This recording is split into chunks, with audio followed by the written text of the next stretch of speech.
Friend, শুভ সন্ধ্যে সবাইকে। তোমরা কেমন আছো? সবাই আশা করি তোমরা ভালো আছো। তোমরা এর আগে যারা আমার ভিডিও দেখেছো তোমরা জানো আমি কী ধরনের ভিডিও করি, কিন্তু এইবারের ভিডিওটা হচ্ছে একটু আলাদা। একটু বললে ভুল হবে, সম্পূর্ণটাই আলাদা এবারের ভিডিওটা। মন দিয়ে শুনতে থাকো, দেখবে আশা করি ভালোই লাগবে আমাদের। তো আজকের ভিডিওর বিষয় হচ্ছে, আমার বক্তব্য হচ্ছে সংখ্যাতত্ত্বের ওপর। আজ আমি যে বক্তব্যটা রাখবো তোমাদের সামনে সেটা হচ্ছে সংখ্যাতত্ত্বের ওপর।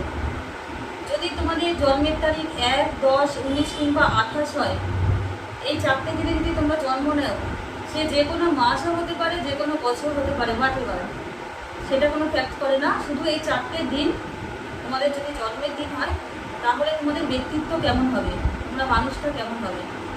তোমরা কেমন মানুষ তোমরা সেটা জানো, আমার থেকে ভালো জানো যে তুমি নিজে কেমন, সেটা আলাদা বিষয়।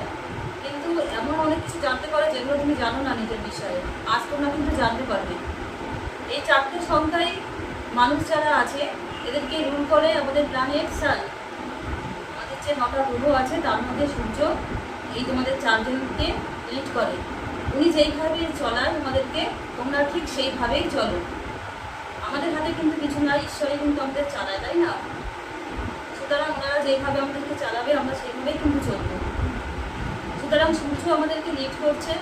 সূর্যের ক্যারেক্টার বা চরিত্র কেমন হয় মোটামুটি তোমাদের সবারই জানা আছে।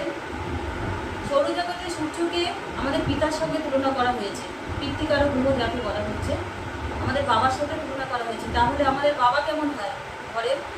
আমাদের বাবার দায়িত্ব হচ্ছে কি, ওনার একটা দায়িত্ব থাকে পরিবারকে সকলকে দেখার, তাই না? সবাইকে দেখার দায়িত্ব কিন্তু বাবারই থাকে। সেই পিতা বড়লোক হোক, গরিব হোক বা মধ্যবিত্ত হোক, বাবার কাজই হচ্ছে দায়িত্ব নেওয়া, পরিবারের সকলের দায়িত্ব নেওয়া। ঠিক তেমন তোমার মধ্যেও কিন্তু এই দায়িত্বটা আছে।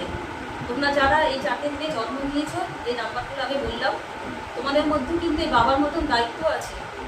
তারা যেমন পরিবারের সকলকে দেখে, সকলকে নিয়ে মিলেমিশে থাকে, তোমরাও কিন্তু সেটাই করো। আরও তোমরা কী করো, যারা অন্ধকারে পিছিয়ে আছে, যারা পিছিয়ে পড়া ব্যক্তিগুলোকে তোমরা সামনে নিয়ে আসো। তোমরা চেষ্টা করো তাদেরকে কীভাবে উজ্জ্বলতা দেওয়া যায়, মানে তাদের লাইফটাকে কীভাবে আলোকিত করা যায়। সূর্যের কাজই হচ্ছে লাইট দেওয়া, অন্ধকারকে দূর করে আলোতে আনাই হচ্ছে সূর্যের কাজ। ঠিক তোমাদেরও কাজ হবে পিছিয়ে পড়া মানুষগুলোকে সামনে এগিয়ে আনার জন্য সাহায্য করা। আমি কি ঠিক বলছি? মিলছে কি তোমার সাথে? তোমাদের সাথে কি মিলছে? যদি না মিলে আমাকে জানিও, অবশ্য মিললেও কিন্তু জানিও। তোমাদের মধ্যে একটা দৃঢ় সংকল্প থাকবে। আমাদের পিতাদের মধ্যে থাকে না একটা দৃঢ় সংকল্প, যে যাই করি আমার সংসারকে দেখতেই হবে, আমার পরিবারকে দেখতেই হবে, আমাকে কষ্ট করতেই হবে, আমাকে কাজ করতেই হবে, আমাকে শুয়ে থাকলে হবে না। এগুলো একটা বাবার মধ্যে থাকে না? সে যতই কুড়ে বাবা হোক, তার সংসার চালাবার জন্য কিন্তু তাকে উঠে কাজে বেরাতেই হয়। ঠিক তোমাদের মধ্যেও কিন্তু এই প্রবণতাটা থাকবে। তোমাদের দায়িত্ব থাকবে যে না, আমাকে ঘর চালাতে হবে, আমাকে কাজ করতে হবে, আমাকে উঠতে হবে, শুয়ে বসে থাকলে হবে না। তোমাদের মধ্যেও কিন্তু এই প্রতিভাটা থাকবে, উচ্চ আকাঙ্ক্ষাও থাকবে। তোমাদের সবসময় উপরের দিকে উঠার চেষ্টা করবে, তোমার নিচে পড়ে থাকার চেষ্টা করবে না। তোমাদের দিকটিতে চারিদিকে ছড়িয়ে দেবে, এটা তো আগেই বললাম। দৃঢ় সংকল্পও থাকবে, এটা করবো তো করবোই, আমি করবোই। তোমাদের প্রতিজ্ঞা নেওয়ার একটা প্রবণতা থাকবে তোমাদের মধ্যে, দৃঢ় সংকল্প নেওয়ার একটা প্রবণতা থাকবে তোমাদের মধ্যে। আর তোমাদের চিন্তাধারা কেমন হবে?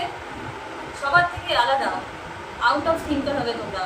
আমরা সাধারণ মানুষ যে চিন্তাটা গতানুগতির মধ্যে বা গণ্ডির মধ্যে করে থাকি, তোমরা কিন্তু তোমাদের চিন্তাধারাটা গণ্ডির থেকে বাইরে বেরিয়ে করো, মানে বিশাল আকারে তোমরা চিন্তা করো, যা সাধারণ মানুষ কিন্তু করতে পারে না সেই চিন্তাটা, তাই না? এগুলো হচ্ছে তোমাদের ব্যক্তিত্ব। আরও অনেক ব্যক্তিত্ব আছে, সৎ নিষ্ঠা তো আছে তোমাদের মধ্যে, পাওয়ার আছে, একটা লিডারশিপ ভাব আছে। কিন্তু তোমাদের মধ্যে কিন্তু কিছু কিছু ব্যাড হ্যাবিটও কিন্তু থাকে, যেরকম হচ্ছে একগুঁয়েমি। হ্যাঁ, একগুঁয়েমিটা কখন ভালো হতে পারে? যখন তুমি কোনো ভালো কাজের জন্য দৃঢ় প্রতিজ্ঞা বা একগুঁয়েমি হয়ে থাকে, না আমি এটা করবো, একগুঁয়ে হয়ে থাকবে, সেটা ভালো কাজের জন্য কিন্তু ঠিক আছে। কিন্তু একটা কোনো খারাপ কাজের জন্য যখন তুমি একগুঁয়েমি দেখাবে, এটা কিন্তু তোমার জন্য ঠিক নয়, এটা মোটেই ভালো না। আরও একটা তোমাদের খারাপ গুণ আছে, সেটা হচ্ছে অন্যকে ডমিনেট করা। এটা হচ্ছে তোমাদের সবচেয়ে বেশি মাইনাস পয়েন্ট।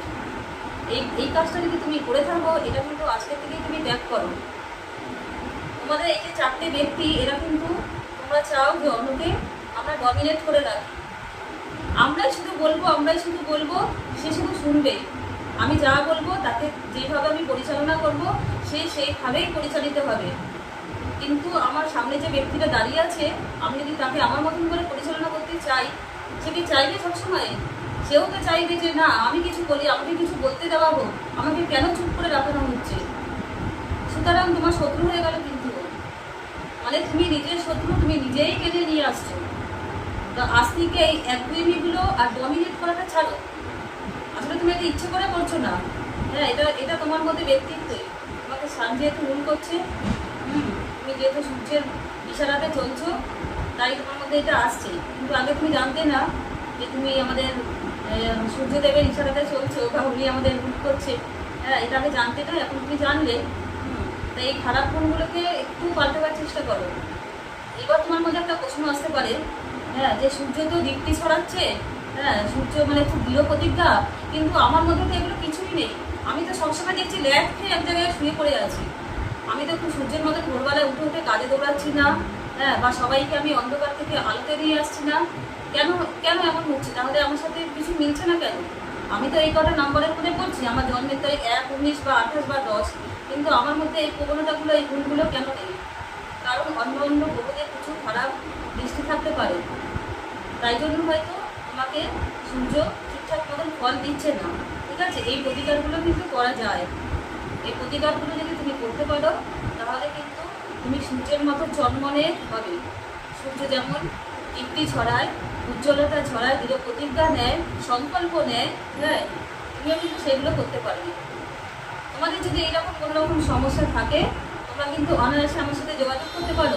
আমার হোয়াটসঅ্যাপ নাম্বার হচ্ছে 9903199669। তোমাদের কিছু সমস্যা হলে আমাকে তোমরা কিন্তু জানাতে পারো। আমার দ্বারা যতটা সম্ভব আমি কিন্তু বলে দিতে পারি যে এইভাবে এইভাবে তোমরা চলো, এই জিনিসটা করো, প্রতিকারগুলো করো। তাহলে কিন্তু তোমাদের লাইফটা দেখলে খুব সুন্দর হবে। ধন্যবাদ তোমাদের সকলকে এতক্ষণ আমার সাথে থাকার জন্য।